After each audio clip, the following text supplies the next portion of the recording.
Hey, I'm glad I finally got Nichijojo out. I'm glad you guys like it. I stuffed in a ton of references in there, and a lot that I don't think anybody really got yet. So if you're curious about everything I managed to stuff in there, here's everything. Alright, so jumping into it, you'll see that at the very beginning where originally the word Nichijo flashed on screen, it's replaced by Jojo. So there you go, Jojo no Kimi no Boken by Hirohiko Araki. So the first thing you see is Josuke trying to touch the turtle from when we first meet him in the manga. Zoom into him and we see Jotaro in his default Part 4 outfit, with Star Platinum in its Part 4 anime colors. Then we see Koichi in his initial Part 4 hairstyle with his stand egg. Zoom in and we see Rohan in his initial Part 4 outfit in Let's Go to the Mangaka's house, writing something down. Rohan has a lot of outfits, so we're gonna see a lot of them, but this was the first one that he wore. Next we see Keicho Nijimura getting ready to shoot his bow and arrow at us, and when we zoom in, we actually zoom in on his arrow earring. So now we're shown one of the stand users affected by the arrow, Shigechi, with 2 of his harvests, and he's picking up the 100 yen coin that Kira set as an explosive. Another stand user with a minion stand is Tonio with Pearl Jam. We zoom in through Pearl Jam's mouth, and we see the stand user Josuke and Okuyasu encounter after that arc, Akira Otoishi. You can see that Josuke broke his pinky. So we zoom into his guitar pick and we see Yukako holding Cinderella, obviously a reference to the Cinderella arc. So in Cinderella we see Kira Yoshikage just walking normally minding his own business, and just a subtle nod that Kira will use Cinderella to change his face. Also we see some funny cat faces on his tie. In Kira's tie we see Reimi, who is one of Kira's victims. We see Arnold in the Pocky she uses for fortune telling. The manga she's reading is Rohan's Pink Dark Boy, published in Shueisha Jump. Another manga published in Jump around 1998 was Vento Arreo, and you can see the bread with the lighter in it on the back cover of the book. Zoom into the Jump logo and we see Okuyasu giving us the OK hand symbol, with the hand actually coming out of his hand. So the hand erases the space and shows us Bug Eden with his ear bitten off, with the cube of dead rats that was made. Next we see Old Joseph with Actung Baby, and finally we see Hayato in his initial palette in the anime, a black shirt with a green vest, and he's eating chocolate. You can see that the box actually looks like cioccolata from Part 5, which means chocolate in Italian. A small detail you might miss, when we zoom into Hayato's eye you can see Bites the Dust activate and the screen kinda explodes a little and the song begins. Now here we see Josuke and Okuyasu on the windowsill in the Cinderella arc where Josuke is about to fall off. And here are the 3 stand users that appear on July 15th. Masazo Kinoto trying to protect his back on Rohan's burnt wall, Teranosuke Miyamoto in Josuke's dark kitchen talking to Josuke's mom with the bread, and Kena Daiichi looking up in the transmission tower after getting beat. Now the dance segment. Koichi is still in his initial hairstyle, while Jotaro is reading Stone Ocean with Stone Free on the front. Something interesting about this is the 6 on the back cover. The pattern shifts from GACT, the pattern on Whitesnake's body, then when the moon comes down it evolves into Sea Moon, and finally the timer with wings represents Made in Heaven. Now we see Red Hot Chili Peppers powered down by Okuyasu. Here's Josuke and Rohan having their game of CeeLo. Here Koichi turns around after running over Tamami Kobayashi's fake cat and notices him sitting on the bench lecturing him. Now we see Kira's co-workers noticing him after he cut off his own hand in sheer heart attack. This segment here is just a blatant reference to Chase. Koichi now has his Polnareff haircut and is wearing his hoodie from the opening. The manga Jotaro is reading is volume 35 of JoJo with Rohan on the cover. This volume contains the mangaka arc, which is the first episode that Chase played on in the anime. And you can also kind of hear the Chase guitar riff when this part plays.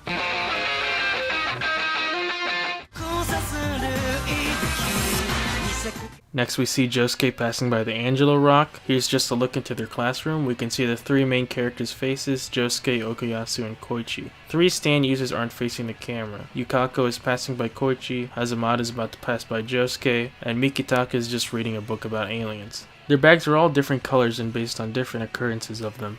On the board, the katakana here just says JoJo. This person here in the foreground is Aigis from Persona 3 wearing her school uniform.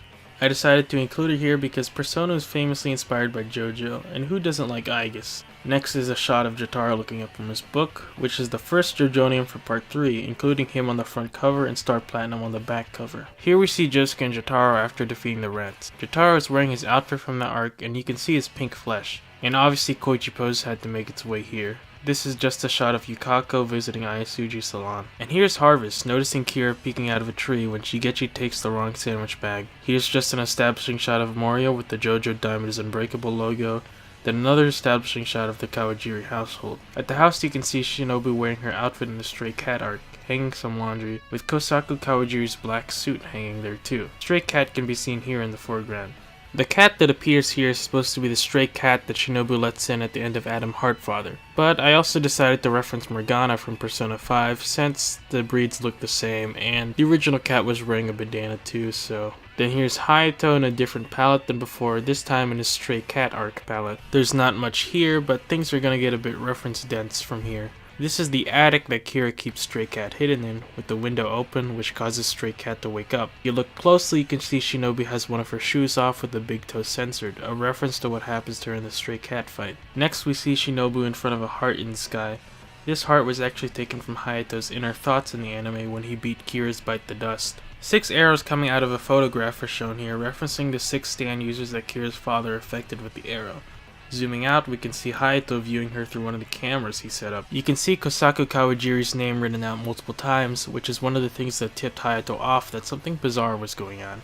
Another thing that tipped Hayato off was Kira bringing cat food to the attic. Zoom in and the heart in the sky begins to crack and the Adam Heartfathers start to fade away. Then we pan up and the screen turns clockwise with the Justice Clock from Great Days. And so does Yukako, who's outside the house at Boing Boing Cape, attacking Koichi through the door with Love Deluxe. Her habit of her left eye twitching when angry can be seen here. Now we see her yelling, asking if Koichi likes her or not from the beginning of her arc when they're at the cafe and her hair gets in the coffee. So back in the house, Yukako's hair surrounded Koichi and tangled him up, but Act 2's Doguan comes toward the screen, and then it transitions to Koichi's famous line in sheer heart attack. Omae wa baka marushita! You know, the line where he's like, "You're an idiot, I'll be waiting for you on the other side." Meaning, well, hell. Speaking of hell, the next shot has Cheap Trick in the alleyway, turning around to face Koichi. However, when he does, the purple hands of death come for him, and so does Rohan's Jigoku ni Iku, or going to hell.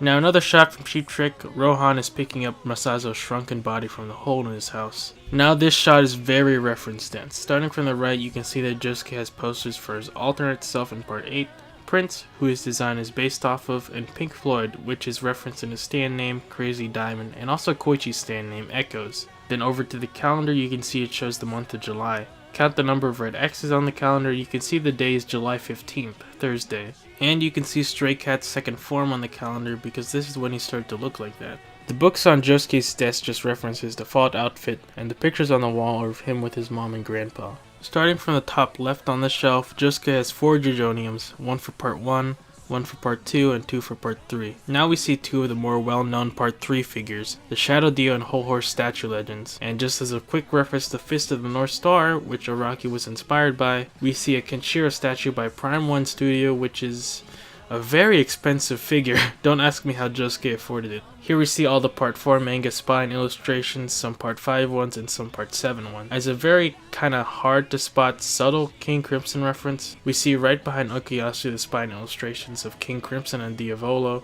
but there's a sort of skip here where Okuyasu is obscuring the shelf, and it skips part 6 and goes straight to part 7. These books here just reference the palette for Crazy Diamond in the hand, and on the bottom you can see references to Echo's Egg Form, Act 1, Act 2, and Act 3 Freeze. Also you can see books with Killer Queen's palette getting kinda hidden by Josuke. The PlayStation here has games for Oh, It's a Baseball, which Josuke plays before getting attacked by Red Hot Chili Peppers, and JoJo's Bizarre Adventure Heritage for the Future, which was the first JoJo fighting game. Now onto the characters. I tried to show them all in some sort of casual alternate outfit. Starting from the left, Okuyasu is wearing his tank top that he was wearing when he took off his school jacket in the Tonio arc. Josuke's outfit comes from JoJo A Go-Go, one of the art books that Araki released. All-Star Battle and Eyes of Heaven players may recognize this as one of the alternate costumes from Josuke there. Koichi is just wearing his Lucky Land pajamas that we first see in the Love Deluxe arc.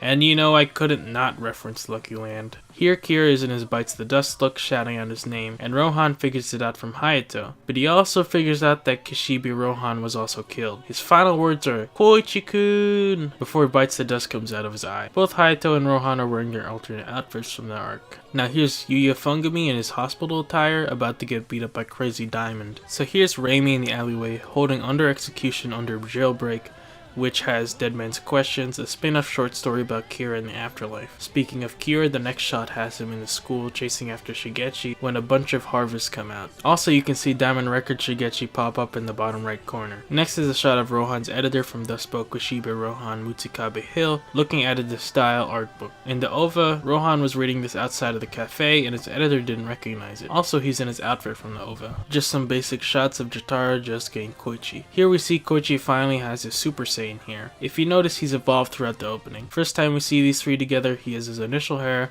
then his Polnareff hair, then his Super Saiyan hair. Josuke, Koichi, and Okuyasu run on top of the Morio logo with the montage from Crazy Noisy Bizarre Town playing in the background. Kira is wearing his white suit chasing after Hayato, who just recorded him blowing someone up in their apartment with his camera. All three of these characters actually use their stands in this segment. Okuyasu pulls out the hand and carries Stray Cat from the bottom of the screen where Kira is into his own hand, and it also causes the Morio logo to start spinning. Josuke uses Crazy Diamond to shoot a bullet from his hand right as the rats appear on screen. But it also doubles as an arrow, and when it passes Koichi, he gets a stand and the word mystery appears on top of him. Josuke's bullet comes back as the glass heart with blood on it that Josuke uses to attack Kira in their final fight.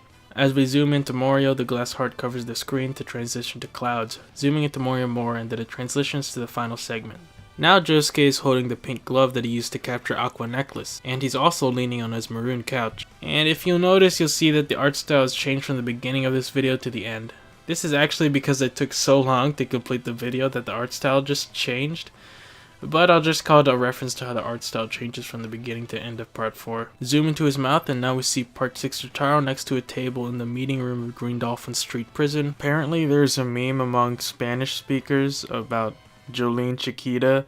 I did not mean to reference this, but hey. It's a kind of subtle reference to Epitaph and Doppio. We shift to part 5 through her bangs, where Koichi is holding the picture of Giorno that Jotaro gave him, and you can see Black Sabbath's hand in his shadow. But who helped Koichi speak Italian? It's Rohan, who's wearing his outfit from Thus Spoke Shiba Rohan, Millionaire Village. He's looking at his editor's pink tablet which has the Millionaire Village on Google Maps on it. Now here's Yukako with her outfit and black-eyed face from Cinderella, which she tries to hide with the mask of Teddy from Persona 4. Persona 4 was heavily inspired by JoJo Part 4, so I just had to reference it. Now we see Yuga Fungami in his full attire, nervous and trying to hide his fear. We see him about to pick up the wet and steamy piece of paper to try and save Josuke and Koichi from Enigma. Here's another stand user, Janken Boy, who tries to beat Rohan with scissors, but the invisible baby clenches his fist to make rock. A circle forms to represent the circle in his face. Then here's Mikitaka making the Vulcan salute from Star Trek and holding the die he transforms into in his arc. Now Shinobu is wearing her outfit from when she fell in love with Kira when he drove off the rent collector. She's holding Ramen Rondo, the cup ramen that she prepared for Kira when he first came home. Zoom in and Kosaka Kira has just exploded someone, a reference to when he exploded that guy in the apartment. Killer Queen returns to him and an ambulance ominously comes by. We see some funny faces on his tie, one of which is a Pop Team Epic face. Zoom into the photograph in his pocket and we can see his father inside, holding the knife he used to attack Josuke. Kira's jar of fingernails can also be seen. He also used the phone to attack Josuke, and both the knife and the phone come flying toward the screen. Zoom into the knife, which is a culinary tool, and we can see Okuyasu at Tonio's restaurant, where he took off his jacket to scratch off a ball of skin. And here's a blink if you miss an obscure reference. Jesus walks by. This is a reference to Aesthetic's Brain Smartness Juice video. Here we see Stray Cat in his second form looking at Haito's backpack, which is what he was stored in. And now old Joseph is nervous and goes, "Oh no," because he lost the invisible baby. Because Rohan used it to close Janken Boy's fist. The O pattern references Joseph's scarf, and the No references Caesar's headband. Now zoom into the 3 ellipses, which resemble the 3 holes in Giorno's hair, and what do you know, there's Giorno, drinking Abakio's piss with a golden JoJo logo in the back. You can see the jellyfish in his mouth for a split second before the screen yet again bursts into differently stylized JoJo logos. And there you have it, JoJo no Kimi no Boken by Hirohiko Araki. This was a fun project to work on. If you're interested in the process, I explain it in my How I Make Shitpost video. I pretty much take the frame I want and start drawing over it. If you want to see the actual files, I included them in my Patreon. I got demonetized by YouTube, so I started the Patreon in case any of you like my content and want to support me through there. I do plan on making Nichijojo OP2, Jojo Yujo, but first I'd like to take a break and also finish up another project I'm working on first, which would be Jotaro's job at 7-Eleven the game. So yeah, stay tuned.